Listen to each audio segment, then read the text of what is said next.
They enter the wizard's castle and discover the entrance to his lair has been sealed, but Akiro uses his magic to find another way in. Under here is a way in. You mean under the water? Do you see anything else here besides water? You can stay here if you like. Alone? We're really gonna have to spell everything out for you, aren't we? So they navigate the secret underwater passage and make their way to the wizard's lair. And it would appear that Zula has a xylophone shoved up her ass. Who knew? But once they reach his lair, the wizard uses his magical plot convenience powers and only Conan is allowed to enter.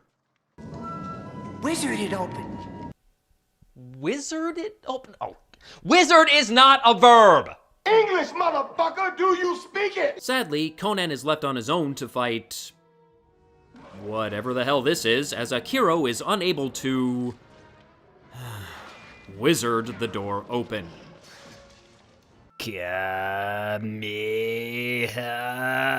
Oh, wait, wrong franchise.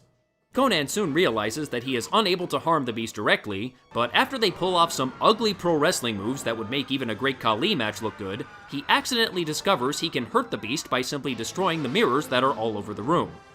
So you can't hurt the monster with direct attacks, and instead you damage it by destroying specific objects around the room. I know I joked earlier about leveling up and joining the party and all that, but this is now officially a video game.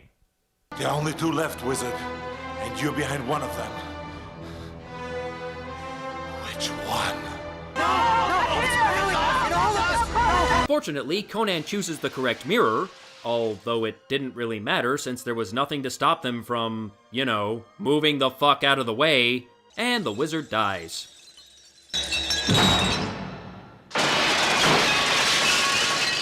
Oh, you've got to be kidding me. All they had to do was break through the glass? You know what? I'm taking a cue from my Dungeons & Dragons review. They are no longer our heroes. They are now our losers. Hero privileges have been revoked due to gross incompetence.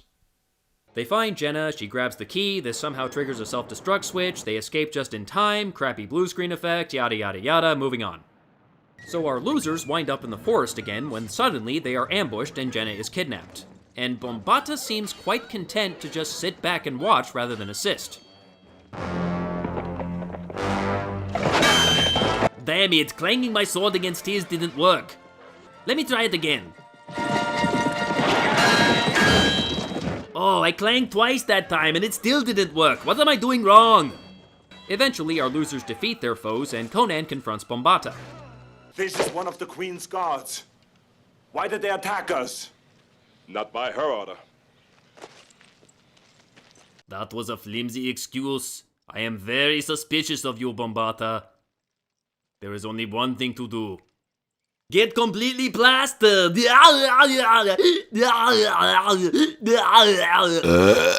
Oh, excuse me. So while Jenna tends to Conan's wounds and awkwardly attempts to hit on him, he drunkenly talks about how he will someday have his own kingdom with Valeria by his side as his queen. What kingdom? The promise I was kingdomed. No. The kingdom I was promised. He's not acting in this scene, is he? Could there ever be anyone else but her? Another queen? Sorry, princess, but you're totally barking up the wrong tree here. For one thing, you're actually cute, and I only like the ugly women who look like Skeletor. And also, you're like 14 or 15, and we don't need to bring Chris Hansen into this review. That joke's been totally played out. Jenna realizes Conan likes warrior women, so she tries to get some advice from Zula about how to wield a weapon. But Conan stumbles over and tries to teach her himself. Swing over your head. Aw, princess, you couldn't have aimed just a little bit lower? You could claim it was an accident, and you're royalty, so sweeping this under the rug should be easy. Just saying. Now you're ready to take on anybody.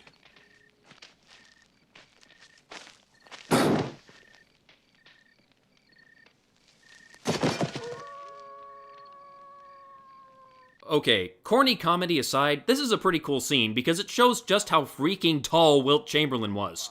Arnold is no small man, he's about 6'2", and Wilt still towers over him. They're not using any cheap tricks here. He's not on higher ground or standing on a box or anything. He really is that tall. You want proof? Take a look at this picture. This was taken on the set of Conan the Destroyer. That's Wilt on the left, and the little guy in the middle is Arnold. I'm sure most of you also recognize the man on the right, but we'll get to him later. So with the key in hand, they head off to find the horn. On the way, Jenna decides to ask Malik for advice on relationships. I can't even imagine what would possess her to do such a thing. She'd get better advice from her horse. In order for a man to really know a woman, and for her to know him, they have to join. Oh god, no. He has to take his Shut up. And grab her by the... Shut up. There you are. Join. I mean, how do you think flowers grow? I am going to chop your balls off and feed them to you. Shut the fuck up. Eventually, they do find the crypt where the horn is kept, and Conan and Bombata have to force the door open the hard way. Malik, go inside and see if there's a lock. You mean in there?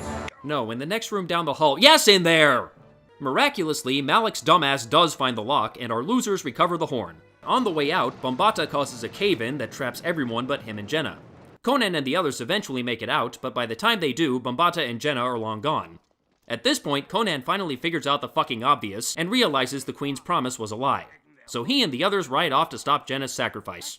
They quickly realize the castle will be too well guarded for them to go in the front door. But get this, Malik knows another way in. Malik, that useless sack of shit, the pimple on the buttocks of Hyboria, finally gets to do something useful. But of course, even when he's doing something useful, he's still saying something stupid. At the bottom, behind the waterfall, there's an entrance. It used to be an exit. My cousin's sister's brother dug his way out there when he was a prisoner at Shadowzar. Your cousin's sister's brother. Also known as your cousin's brother. Also known as your cousin.